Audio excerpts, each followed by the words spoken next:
നമ്മുടെ ഇന്നത്തെ റെസിപ്പി ഒരു ഓട്സ് പുട്ടാണ്. ഓട്സ് പുട്ട് നല്ല ടേസ്റ്റ് ഉണ്ടായിരുന്നു. അതിൻ്റെ ടേസ്റ്റ് ഇപ്പോൾ ഗോതമ്പ് പുട്ട് പോലെ, ഏകദേശം ഗോതമ്പ് പുട്ട് പോലെ അതുപോലെ ഇരിക്കും ഉണ്ടാക്കി കഴിയുമ്പോഴത്തേക്കും. അത് തമ്മിൽ കാണുമ്പോൾ എല്ലാവർക്കും അറിയാൻ പറ്റുമല്ലേ, അതായിക്കോട്ടെ, കുഴപ്പമില്ല. അപ്പോൾ അതിൻ്റെ ടേസ്റ്റ് എങ്ങനെ വരുന്നതെന്ന് വെച്ച് കഴിഞ്ഞാൽ നമ്മുടെ ഗോതമ്പിൻ്റെ ഉപ്പുമാവ് ഉണ്ടാക്കിയില്ല നമ്മൾ, ഏകദേശം അതിൻ്റെ ഒരു ടേസ്റ്റാണ്, ഗോതമ്പിൻ്റെ ഉപ്പുമാവിൻ്റെ ഒരു ടേസ്റ്റായിട്ട് വരും. പുട്ട് ഉണ്ടാക്കുന്നത് എങ്ങനെയാണെന്ന് വെച്ച് കഴിഞ്ഞാൽ നമ്മൾ ഗോതമ്പ് പുട്ട് ഉണ്ടാക്കിയ പോലെ തന്നെ തേങ്ങയെല്ലാം മിക്സ് ചെയ്തിട്ട് വേണം അത് ഉണ്ടാക്കാനായിട്ട്, എന്നാലായിരിക്കും അതിന് കൂടുതൽ ടേസ്റ്റ് ഉണ്ടാകുന്നത്. അപ്പോൾ ഓട്സ് പുട്ട് ഉണ്ടാക്കുന്നത് എങ്ങനെയെന്ന് നമുക്ക് നോക്കാം. അപ്പോൾ നമുക്ക് നമ്മുടെ ഓട്സ് പുട്ട് ഉണ്ടാക്കുന്നതിന് ആവശ്യമായിട്ടുള്ള ഇൻഗ്രീഡിയൻസ് നോക്കാം. മെയിനായിട്ട് ഓട്സ് പുട്ട് എന്ന് പറയുമ്പോൾ എല്ലാവർക്കും തന്നെ അറിയാം, ഓട്സ് വേണം, അതുപോലെ തന്നെ നമ്മുടെ തേങ്ങ ചിരവിയത് വേണം, പിന്നെ കുറച്ച് ഉപ്പും വെള്ളവും വേണം. അപ്പോൾ ഓട്സ് ഞാനിപ്പോൾ കോക്കർ ഓട്സ് ആണ് എടുത്തിട്ടുള്ളത്. നമ്മുടെ കയ്യിലുള്ള ഓട്സ് ഏതായാലും കുഴപ്പമില്ല. ഓട്സ് ഒന്ന് തരിതരിപ്പായിട്ട് പൊടിച്ചെടുത്തിട്ട് വേണം നമ്മൾ പുട്ടുണ്ടാക്കാൻ. അപ്പോൾ ഞാനിതിപ്പോൾ 1.5 കപ്പ് ഓട്സ് ആണ് എടുത്തിട്ടുള്ളത്. ഇത് നമുക്ക് മിക്സിയുടെ ജാറിലൊന്ന് ക്രഷ് ചെയ്തെടുക്കാം, ഫൈൻ പൗഡർ ആവണ്ട. പിന്നെ ഇതിൻ്റെ കൂടെ ഗോതമ്പ് പൊടി ചേർക്കണം എന്നുണ്ടെങ്കിൽ ചേർക്കാം കേട്ടോ. ഞാനിപ്പോൾ ഗോതമ്പ് പൊടി ചേർക്കുന്നില്ല. ഒരു 2 ടീസ്പൂൺ ഗോതമ്പ് പൊടിയും കൂടി ചേർത്തിട്ടുണ്ടെങ്കിൽ കുറച്ചുകൂടി നമ്മുടെ പുട്ട് നല്ല ഫിനിഷ് ആയിട്ടിരിക്കും. ആ ഗോതമ്പ് പൊടിയുടെ കളറും കൂടി കിട്ടും. ഇതാകുമ്പോൾ ഓട്സിൻ്റെ കളറേ ഉണ്ടാവുള്ളൂ. അത് താല്പര്യമുണ്ടെങ്കിൽ മാത്രം ചേർക്കുക, ഇല്ലെങ്കിൽ ഇങ്ങനെ മാത്രം ഉണ്ടാക്കാം.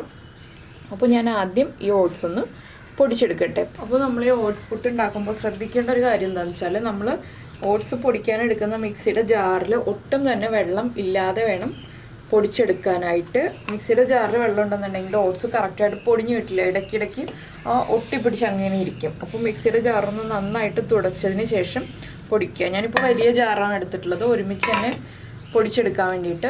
നമുക്ക് ചെറിയ ജാറിലും പൊടിക്കാം, അപ്പോൾ 2-3 പ്രാവശ്യമായിട്ട് പൊടിച്ചെടുക്കാം. അപ്പോൾ അത് പൊടിച്ചിട്ട് വരാം.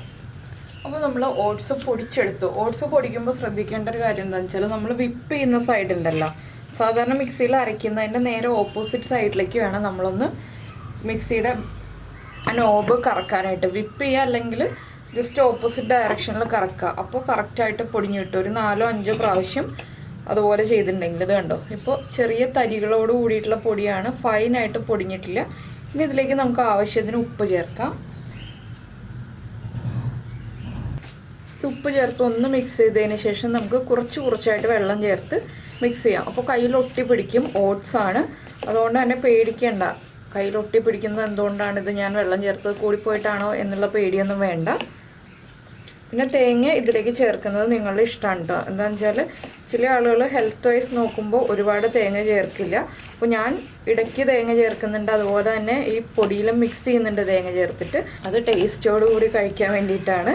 അപ്പോൾ നിങ്ങൾ ഹെൽത്ത് വൈസ് ആണ് ഓട്സ് പുട്ട് ഉണ്ടാക്കുന്നതെങ്കിൽ ഇടയ്ക്ക് മാത്രം തേങ്ങ ഇട്ട് കൊടുത്താൽ മതി കേട്ടോ.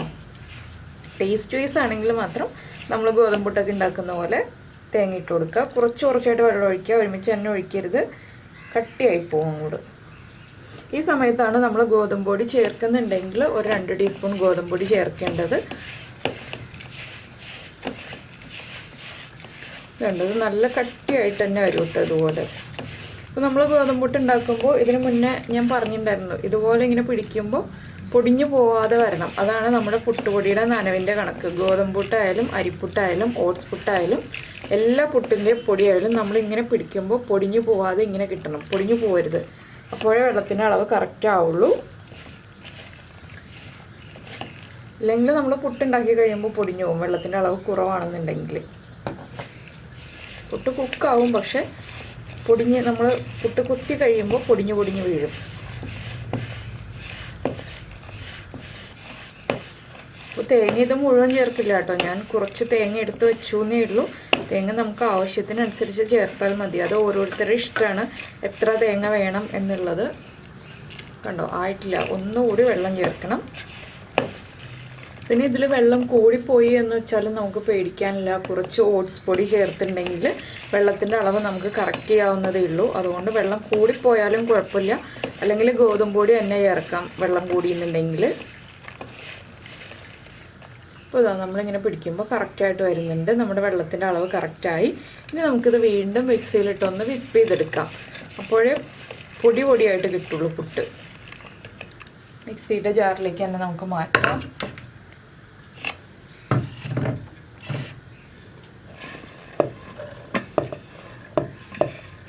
ഒന്നോ രണ്ടോ പ്രാവശ്യം വിപ്പ് ചെയ്താൽ മതി കേട്ടോ. ഒരുപാട് പ്രാവശ്യം ഇങ്ങനെയിട്ട് അടിക്കേണ്ട ആവശ്യമില്ല. ജസ്റ്റ് ഒന്ന് വിപ്പ് ചെയ്തിട്ടുണ്ടെങ്കിൽ നന്നായിട്ട് പൊടിയായിട്ട് കിട്ടും. അപ്പോൾ ഞാനിതൊന്ന് വിപ്പ് ചെയ്തെടുക്കട്ടെ. ഇപ്പോൾ നമ്മുടെ പുട്ടുപൊടി നമ്മൾ വിപ്പ് ചെയ്തെടുത്തു. ഇത് കണ്ടോ, ഇതുപോലെ വിട്ട് തന്നെ വന്നിട്ടുണ്ട്. നല്ല പൊടിയായിട്ട് വന്നിട്ടുണ്ട്. ഇതിൽ വെള്ളം കൂടുതലായിട്ട് തോന്നുകയാണെങ്കിൽ നിങ്ങൾക്ക് ഇതിലേക്ക് കുറച്ച് ഓട്സ് നമ്മൾ നേരത്തെ പൊടിച്ച് വെച്ചതിൻ്റെ ബാക്കി ഉണ്ടെന്നുണ്ടെങ്കിൽ ചേർക്കാം. ഇല്ലെങ്കിൽ കുറച്ച് ഓട്സ് പൊടിച്ചെടുക്കാം. അല്ലെങ്കിൽ വീണ്ടും ഗോതമ്പ് പൊടി ചേർക്കാം, അരിപ്പൊടി ചേർക്കാം. ഞാനിപ്പോൾ ഇതിലേക്ക് കുറച്ച് തേങ്ങ ചേർത്തൊന്ന് മിക്സ് ചെയ്യാണ്. ഇത് തികച്ചും ഓപ്ഷണലായിട്ടുള്ള സ്റ്റേജാണ്. ടേസ്റ്റ് കൂട്ടാൻ വേണ്ടി മാത്രമാണ് ഇത് ചെയ്യുന്നത്. ജസ്റ്റ് ഇങ്ങനെ നമ്മൾ ഗോതമ്പ് പുട്ടിൽ ചെയ്യില്ല, അതുപോലെ തന്നെ ഞാൻ ഗോതമ്പ് പുട്ടിൽ നിന്നല്ല എല്ലാ പുട്ടിലും ചെയ്യാറുണ്ട് കേട്ടോ. ഇതുപോലെ ഇങ്ങനെ കുറച്ച് തേങ്ങ ഇട്ടിട്ട് മിക്സ് ചെയ്യുന്നത്. ഇനി നമുക്കിത് പുട്ടുകുറ്റിയിലേക്ക് മാറ്റാം. അപ്പോൾ പുട്ടിൻ്റെ കുടം നമുക്ക് വെള്ളം തിളപ്പിക്കാനായിട്ട് വയ്ക്കാം. ഈ സമയത്ത് വെള്ളം തിളച്ച് വരുമ്പോൾ നമുക്ക് വേഗം തന്നെ പുട്ടുണ്ടാക്കാം. അപ്പോൾ പുട്ടുകുറ്റിയിൽ കുറച്ച് തേങ്ങ ഇടാം. ഇത് താല്പര്യമുണ്ടെങ്കിൽ ചെയ്യുക, ഇല്ലെങ്കിൽ ഇടയ്ക്ക് തേങ്ങ ഇട്ട് കൊടുക്കുന്ന ശീലം നിങ്ങൾക്ക് ഇല്ലയെന്നുണ്ടെങ്കിൽ ഇട്ട് കൊടുക്കേണ്ട. എല്ലാ പുട്ടിനും ടേസ്റ്റ് കൂട്ടുന്നത് ഈ തേങ്ങ ചേർക്കുമ്പോഴാണ്. ഞാൻ ഇടയ്ക്കിടയ്ക്ക് തേങ്ങ ഇട്ട് കൊടുക്കും. ഇനി വീണ്ടും കുറച്ച് തേങ്ങ ഇടാം. അപ്പോൾ ഞങ്ങൾ ഇന്ന് ചെറുപയറാണ് കറി വയ്ക്കുന്നത് പുട്ടിൻ്റെ കൂടെ കഴിക്കാൻ. ചെറുപയർ പച്ചമുളക് ഇട്ടിട്ടുള്ള ഒരു കറിയാണ് ഉണ്ടാക്കുന്നത് കേട്ടോ.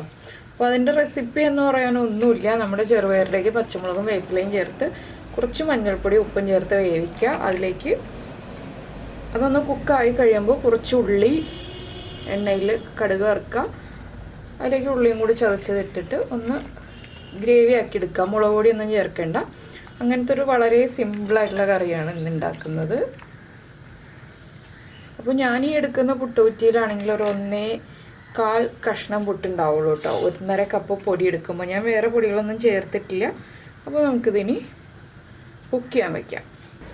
അപ്പോൾ നമ്മുടെ പുട്ടിൻ്റെ വെള്ളം നന്നായിട്ട് തിളയ്ക്കുന്നുണ്ട്. ഇതുപോലെ തിളച്ച് ആവി വന്നു കഴിയുമ്പോൾ മാത്രം നമ്മൾ പുട്ട് ഊറ്റി എടുത്ത് വയ്ക്കുക കേട്ടോ. ഇല്ലെങ്കിൽ കുറേ സമയം നമ്മൾ വെയിറ്റ് ചെയ്യണം. അപ്പോൾ അത് എല്ലാവർക്കും അറിയാവുന്ന കാര്യമാണ്. പുതിയ കുട്ടികളുണ്ടല്ലോ, കുക്കിംഗ് പഠിച്ചു തുടങ്ങുന്ന കുട്ടികൾ ഉദ്ദേശിച്ചിട്ടാണ് ഞാനിത് എക്സ്പ്ലെയിൻ ചെയ്ത് പറഞ്ഞത്. പിന്നെ എന്താണെന്ന് വെച്ചിട്ടുണ്ടെങ്കിൽ നമ്മൾ സാധാരണ പുട്ടുണ്ടാക്കുമ്പോൾ ഇപ്പോൾ ഗോതമ്പ് പുട്ട് അരിപ്പുട്ടൊക്കെ ആണെങ്കിൽ ഒരു 2-2.5 മിനിറ്റ് കൊണ്ട് പുട്ട് കുക്കായി കിട്ടും. പക്ഷേ ഓട്സ് പുട്ടാകുമ്പോൾ ഒരു 4 മിനിറ്റ് എടുക്കും കേട്ടോ പുട്ട് കുക്കായി വരാനായിട്ട്. അപ്പോൾ 4 മിനിറ്റ് ആവി വന്നാലും ഈ മേലെ കൂടെ ആവി വന്നു കഴിഞ്ഞാലും നമ്മളൊരു 4 മിനിറ്റ് ഇതുപോലെ തന്നെ ഒരു മീഡിയം ഫ്ലെയിമിൽ വെച്ചിട്ട് കുക്ക് ചെയ്തെടുക്കുക. ഗോതമ്പ് പുട്ടൊക്കെ ആണെങ്കിൽ നമുക്ക് സ്മെല്ലുകൊണ്ട് മനസ്സിലാവും പുട്ട് കുക്കായി എന്നുള്ളത്. പക്ഷേ ഓട്സ് പുട്ടിന് സ്മെല്ലുകൊണ്ട് മനസ്സിലാക്കാൻ പറ്റില്ല. നമ്മൾ ആ ഒരു ടൈം നോക്കിയിട്ട് വേണം മനസ്സിലാക്കാൻ. അപ്പോൾ വെള്ളത്തിൻ്റെ അളവ് കറക്റ്റ് അല്ല എന്നുണ്ടെങ്കിൽ പുട്ട് കുക്കാവാൻ ടൈം കൂടുതലെടുക്കും. വെള്ളം കൂടുതലാണെങ്കിലും പുട്ട് കുക്കായി വരാൻ സമയം കൂടുതലെടുക്കും. അപ്പോൾ ഞാനിതാ നമ്മുടെ ചെറുപയർ മഞ്ഞൾപ്പൊടിയും പച്ചമുളകും വേപ്പിലൊക്കെ ചേർത്ത് വേവിച്ചെടുത്തിട്ടുണ്ട്. ഇനി ഇത് കറിയാക്കാൻ പോവാണ്. ഇത് വളരെ സിമ്പിളായിട്ടുള്ളൊരു കറിയാണ് കേട്ടോ. ചെറുപയറിൻ്റെ ഏറ്റവും ഈസി ആയിട്ട് ഉണ്ടാക്കാൻ പറ്റുന്ന കറി. ഇതൊരു റെസിപ്പി ആയിട്ട് കാണിക്കുന്നതല്ല, നിങ്ങൾക്ക് ജസ്റ്റ് ഒരു ഐഡിയ കിട്ടാൻ വേണ്ടി, ഇതുപോലെയും ചെറുപയർ ഉണ്ടാക്കാം എന്നൊരു ഐഡിയ കിട്ടാൻ വേണ്ടി മാത്രം ഞാൻ കാണിക്കുന്നേ ഉള്ളൂ. അപ്പോൾ നമ്മുടെ പുട്ടും ആ സമയത്ത് കുക്കായി വന്നോളും. പാനൊന്ന് ചൂടായി വരട്ടെ. ഞാനപ്പോൾ ഇതിൻ്റെ കൂടെ ഒരു ടിപ്പും പറഞ്ഞു തരാം. ഈ പുട്ടുകുറ്റി വാങ്ങിക്കുമ്പോഴത്തേക്ക് ഇതുപോലെ ഈ അടപ്പിൽ ഒരു ഹോളുള്ള അടപ്പ് നോക്കി വാങ്ങുകയാണെങ്കിൽ നമുക്ക് ജലദോഷവും ചുമ തലവേദനയൊക്കെ വരുമ്പോഴത്തേക്ക് നമുക്ക് ആവി പിടിക്കേണ്ട ആവശ്യം വരുമല്ലോ. അപ്പോൾ പുട്ടില്ലാത്ത സമയത്തിന് നമ്മൾ ഇതുപോലെ വെള്ളം തിളപ്പിച്ചിട്ട് ഈ പുട്ടുകുറ്റി വെച്ചിട്ട് ഇത് ഈ ഒറ്റ ഹോളിൽ കൂടി ആവി നല്ല കറക്റ്റായിട്ട് നമുക്ക് മുഖത്ത് പിടിക്കാൻ പറ്റും. അപ്പോൾ ഞാനിങ്ങനെ പിടിക്കാറുണ്ട്. എനിക്ക് ആവി പിടിക്കേണ്ട സമയം വരുമ്പോഴത്തേക്ക് ഇതുപോലെ ജലദോഷം ചുമയൊക്കെ വരുമ്പോഴത്തേക്കും സുഖമായിട്ട് ഇത് ഇവിടെ മുഖം കാണിച്ചു കൊടുത്തു കഴിഞ്ഞാൽ സുഖമായിട്ട് ആവി പിടിക്കാം.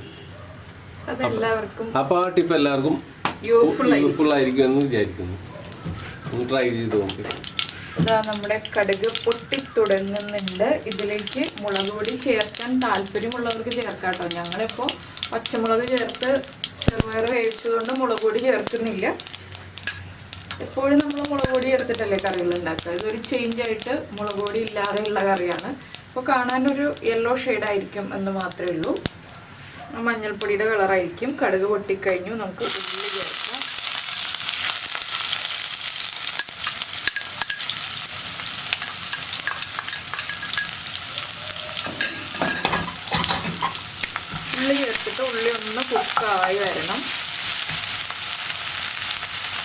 അപ്പോൾ പയറിൻ്റെ ഉപ്പ് കറക്റ്റ് ചെയ്യുക. പിന്നെ പയറായതുകൊണ്ട് തന്നെ ഗ്രേവി ആയിട്ട് എടുക്കുന്നതുകൊണ്ട് നമുക്ക് ഏത് സ്റ്റേജിൽ വേണമെങ്കിലും ഉപ്പ് കറക്റ്റ് ചെയ്യാം.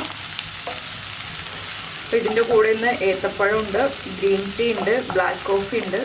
അങ്ങനെ ഇന്ന് കുറച്ച് വിഭവ സമൃദ്ധമായിട്ടാണ് ബ്രേക്ക്ഫാസ്റ്റ് ഉള്ളത്. എല്ലാ ദിവസവും ഇങ്ങനെയല്ല കേട്ടോ.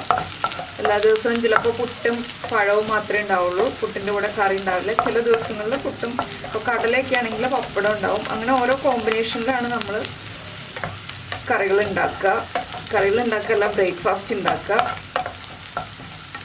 അപ്പോൾ ഇതിൽ ഉള്ളിക്ക് ഓരോ സവോള ചേർത്തിട്ടുണ്ടെങ്കിൽ ഈ കറിക്ക് ടേസ്റ്റ് ഉണ്ടാവില്ല കേട്ടോ. ഉള്ളി തന്നെ ചേർത്താലേ ഈ കറി ടേസ്റ്റ് ആവുള്ളൂ. അതിലേക്ക് ഞാനിപ്പോൾ കുറച്ച് വേപ്പിലയും കൂടി ചേർക്കാണ്. ഈ ഒരു സ്റ്റേജിലാണ് നമ്മൾ മുളക് പൊടി ചേർക്കുന്നുണ്ടെങ്കിൽ മുളക് പൊടി ചേർക്കേണ്ടത്. ഇതെല്ലാം ബിഗിനേഴ്സിന് വേണ്ടി മാത്രമാണ് ഞാനിങ്ങനെ പറഞ്ഞുകൊണ്ടിരിക്കുന്നത്. എല്ലാവർക്കും അറിയാവുന്ന റെസിപ്പികളാണ് ഇതൊക്കെ. നമുക്കിതിലേക്ക് വേവിച്ച് വെച്ചിരിക്കുന്ന ചെറുപയർ ആഡ് ചെയ്യാം.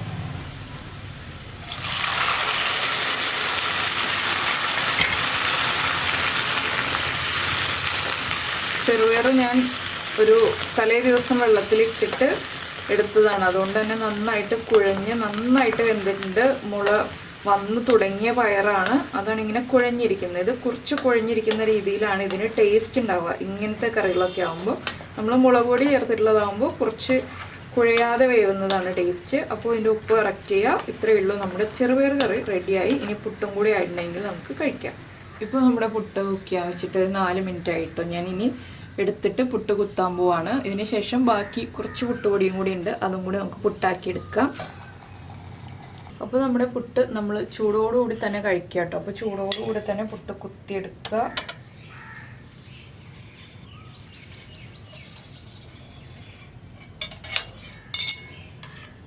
ഇപ്പോൾ ഞാൻ ഇത് കുത്താൻ എളുപ്പത്തിനായിട്ട് ഇങ്ങനെ എടുത്തുന്നേ ഉള്ളൂ. ഈ ഒരു പ്ലേറ്റിൻ്റെ ഈ ഒരു ചരിവുള്ളതുകൊണ്ടാണ് ഈ തുമ്പ് മാത്രം പൊടിഞ്ഞിങ്ങനെ വീഴുന്നത്. അപ്പോൾ നല്ല ലെവലായിട്ടുള്ള പ്ലേറ്റ് ആണെങ്കിൽ ഒട്ടും പൊടിഞ്ഞു പോകില്ല കേട്ടോ. ഇനിയിപ്പോൾ ഞാൻ ബാക്കിയുള്ള പുട്ടും കൂടി ഇതുപോലെ തന്നെ കുക്ക് ചെയ്തെടുക്കട്ടെ. ഇത്രയില്ല, ചെറിയ ക്വാണ്ടിറ്റി ഉള്ളൂ.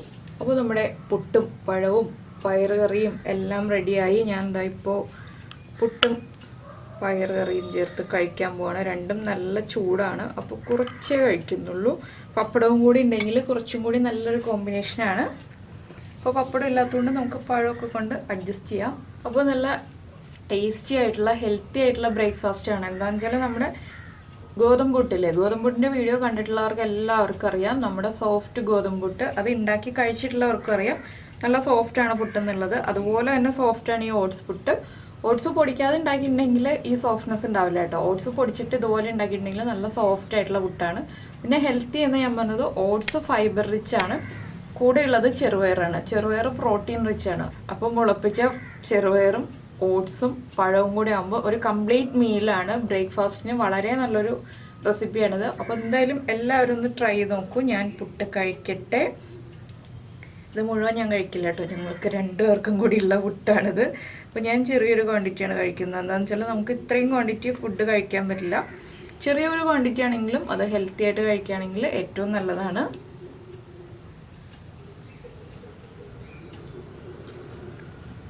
നല്ല ടേസ്റ്റ് ഉണ്ട്. കഴിഞ്ഞ ദിവസം ഞാനൊരു ഡയറ്റീഷ്യനെ കാണാൻ പോയിരുന്നു.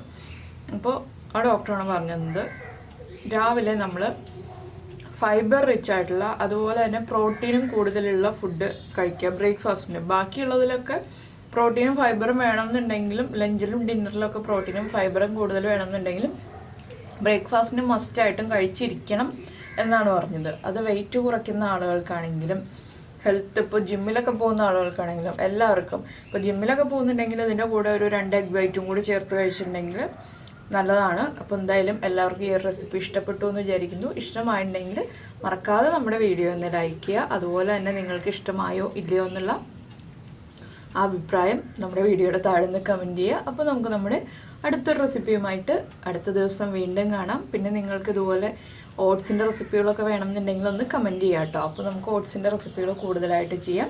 ഇതിന് മുന്നേ ചെയ്തിട്ടുണ്ട്. അപ്പോൾ ഇടയ്ക്കിടയ്ക്ക് ഓട്സിൻ്റെ റെസിപ്പികളൊക്കെ നമുക്ക് ചെയ്യാം. അതുപോലെ ഹെൽത്തി റെസിപ്പികൾ നിങ്ങൾക്ക് താല്പര്യമുള്ളതൊന്ന് കമൻറ്റ് ചെയ്യാം. അപ്പോൾ ഞാനത് ചെയ്യാം കേട്ടോ. അപ്പോൾ നമുക്ക് നാളെ കാണാം.